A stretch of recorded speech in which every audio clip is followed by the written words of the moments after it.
Thank you for waiting. Let's start.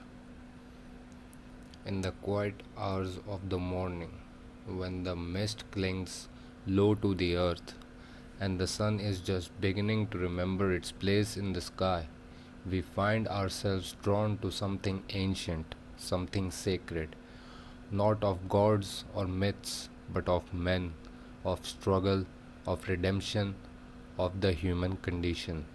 This is Red Dead Redemption 2.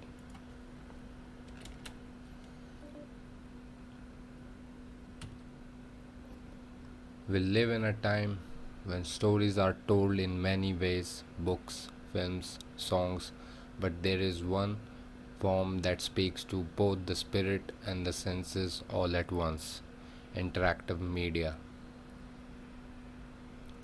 And in this form, no work speaks more powerfully to the soul than Red Dead Redemption 2. A video game, yes, but more than that, a living, breathing parable of impermanence, of consequence, of grace found in blood and dust. This is not just a western, this is not just a tale of outlaws and gunsmoke. This is a meditation on what it means to live when your time is passing, to love when trust is fleeting, to give when you have taken too much.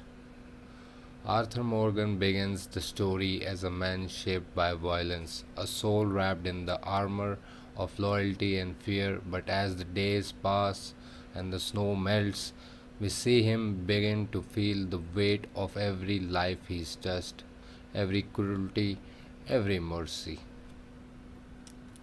And then there is sickness, a divine turning point. Tuberculosis, yes, but in truth, it's a spiritual awakening.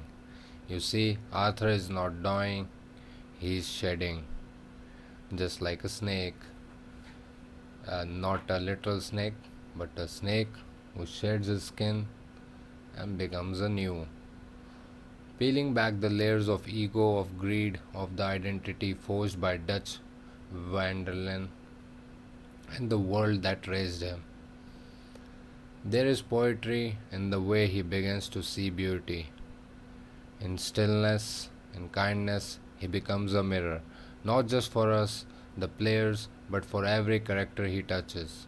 This is where interactive storytelling transcends the screen because you are Arthur, you chose to help the widow, you chose to spare the coyote or kill it, you chose to how your legend ends.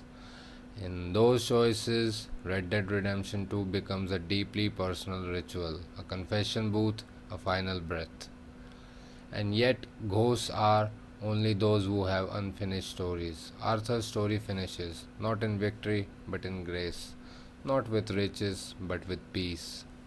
Even in death, Arthur's redemption echoes on. In John, in Jack, in the land he tried to heal with his final acts, Red Dead Redemption 2 is not just a game, it is a sermon carved into a digital soil.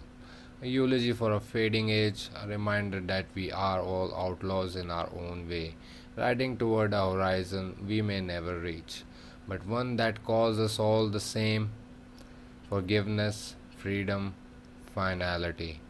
This is not just the greatest story ever told in gaming, it is one of the greatest stories ever told, period. Because it understands what all great stories do: that to be human is to wander, to fall, and if the stars are kind, to rise again. Be kind, be brave, and ride on.